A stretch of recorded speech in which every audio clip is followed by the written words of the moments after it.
कांग्रेस की प्रियंका गांधी के लड़की हूं लड़ सकती हूं अभियान की सफलता के बाद अब भाजपा ने भी ध्यान महिलाओं की तरफ देना शुरू कर दिया है। आपको बता दें कि प्रधानमंत्री नरेंद्र मोदी की प्रयागराज में हुई रैली में महिलाओं को बड़ी संख्या में आमंत्रित किया गया।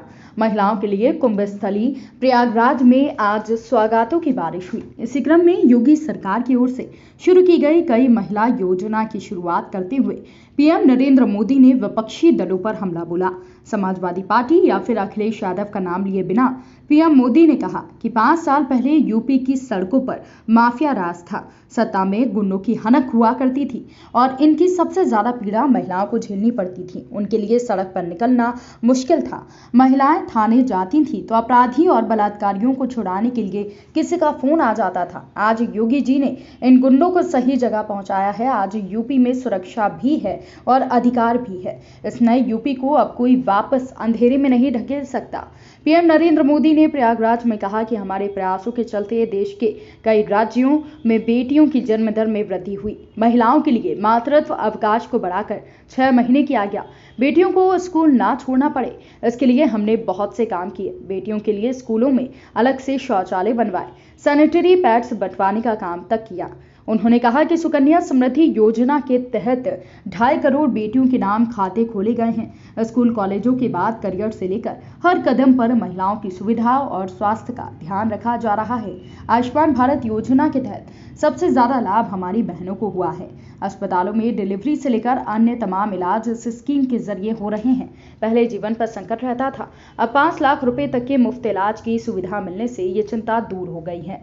भारत के समाज में हमेशा से महिलाओं को सर्वोपरि दर्जा दिया गया है, लेकिन सच्चाई ये भी है कि हमारे यहाँ परंपरा से सदियों तक ऐसी व्यवस्था रही कि घर और घर की संपत्ति पर पुरुषों का ही अधिकार समझा जाने लगा। घर है तो पुरुषों के नाम, खेत है तो पुरुषों के नाम, नौकरी दुकान पर भी पुरुषों का हक रहा। आज हमारी सरकार की योजना इस असमानता को दूर कर रही है। रेप के मामलों के निपटारों के लिए हमने देश भर में 700 से ज्यादा फास्ट ट्रैक अदालतों का गठन किया। पहले बेटों की शादी की उम्र 21 साल थी, लड़कियों की ये उम्र 18 साल थी, लेकिन अब बेटियों की शादी की उम्र 21 करने का प्रयास किया जा रहा है। देश का ये फैसला बेटियों के लिए ही किया जा रहा है, लेकिन किसको इससे तकलीफ हो रही है ये सब देख रहे हैं। सीएम योगी आदित्यनाथ ने कहा कि आज गांव-गांव में बैंकिंग कॉरेस्पॉन्डेंट सखी के माध्यम से बेटियां और बहनें गांव के ही बुजुर्गों को गांव में ही बैंकिंग की सुविधा उपलब्ध करा रही हैं। साथ ही प्रधानमंत्री जी के द्वारा जनधन खाते को एक-एक व्यक्ति तक पहुंचाने के कार्य को आगे बढ़ा रही हैं। भाई और बहनों, 5 साल पहले यूपी की सड़कों पर माफिया राज था। यूपी की सत्ता में गुंडों की हनक हुआ करती थी। इसका सबसे बड़ा भुक्तभोगी कौन था? मेरी यूपी की बहन बेटियां थी। उन्हें सड़क पर निकलना मुश्किल हुआ करता था, स्कूल कॉलेज जाना मुश्किल होता था। आप कुछ कह नहीं सकती थी, बोल नहीं सकती थी, क्योंकि थाने गई तो अपराधी बलात्कारी की सिफारिश में किसी को फोन आ जाता था। योगी जी ने इन गुंडों को उनकी सही जगह पहुंचाया है।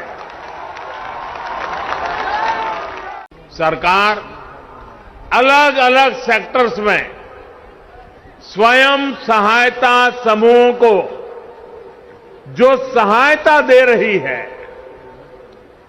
इसकी एक किस्त के तौर पर आज मुझे 1000 करोड़ रुपए ट्रांसफर करने का सौभाग्य मिला है। यूपी के विकास की धारा अब किसी के रोकने से रुकने वाली नहीं है। उत्तर प्रदेश की महिलाओं ने, माता बहनों बेटियों ने ठान लिया है, अब वो पहले की सरकारों वाला दौर वापस नहीं आने देगी। हम सब जानते हैं कि आदरणीय प्रधानमंत्री जी ने देश के अंदर 2014 में प्रधानमंत्री बनने के साथ ही बेटी बचाओ बेटी पढ़ाओ के माध्यम से आधी आबादी के प्रति जिस दृष्टिकोण को बदलने का कार्य किया था, आज उसके परिणाम हम सबके सामने देखने को मिल रहे हैं। प्रधानमंत्री स्वामित्व योजना के माध्यम से हर गांव में, जिस गांव में जमीन पर अगर किसी गरीब का मकान टूट जाता था और दूसरी बार उसे मकान बनाने के लिए कार्रवाई करनी होती थी तो दबंगों के द्वारा मकान नहीं बनाने दिया जाता था। आज प्रधानमंत्री स्वामित्व योजना के माध्यम से हर गरीब को उसका अधिकार तो दिया ही जा रहा है, लेकिन उनमें से अधिकांश मकानों के कब्जे, जमीन के कब्जे भी महिलाओं के नाम पर या संयुक्त खातेदार के नाम पर प्रदान किए जा रहे हैं।